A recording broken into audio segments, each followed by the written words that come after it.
Joining me are Rob Moore from the Conservative Party, Jennifer McKenzie from the New Democratic Party, Elena Lockhart from the Liberal Party, Independent candidate David Amos, and from the Green Party, Stephanie Coburn. Mr. Amos? Good evening, folks. David Amos. 11 years ago, I ran in Fundy Royal. Lots have happened since. I hope a lot of the questions pertain to the economy. That's my forte. I hope people pay attention to their pensions and savings. I think there's a recession coming. Just so anybody understands me, I'm not against the tar sands. I'm as much a sinner as the next guy when it comes to burning gas, using plastic, and it has to be sourced from somewhere. And being an old folk, I hope people take care of me well in the near future. Ms. Coburn? Well, I certainly hope people Google my name and check my work. Ms. Coburn?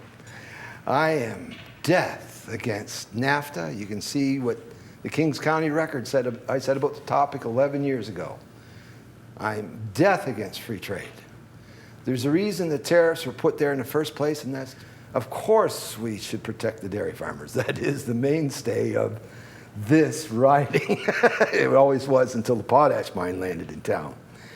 I think this free trade nonsense is just that, nonsense, and I side with every farmer that wants to protest on it. And if they want somebody to bite politicians in Ottawa, they should vote independent this time. Ms. Coburn?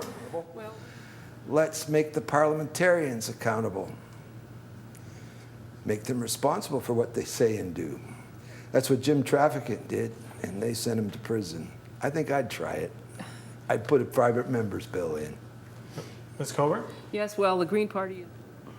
Mr. Amos? Food for thought for the folks in Fundy.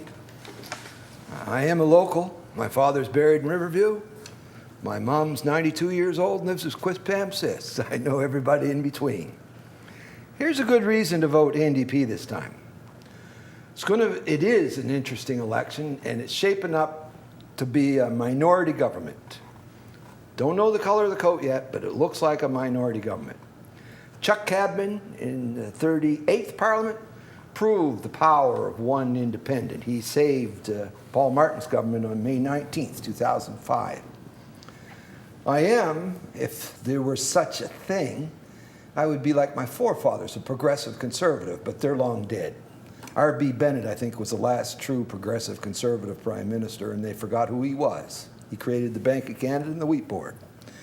That said, if the people in Fundy were to elect an independent, he could get more for the people in Fundy Royal than any party member, because they would all court his vote. A true representative of Fundy would only vote for the benefit of his constituents and not be whipped by any party member. He's there to deal in the best interests of the electorate that put him there. I would say, ask around about me and see if I'm a straight shooter. Instead of holding your nose and not voting conservative, everybody wants to rid of Harper and they're talking about strategic voting. Vote your conscience, vote for a local, and vote with your heart. Thank you.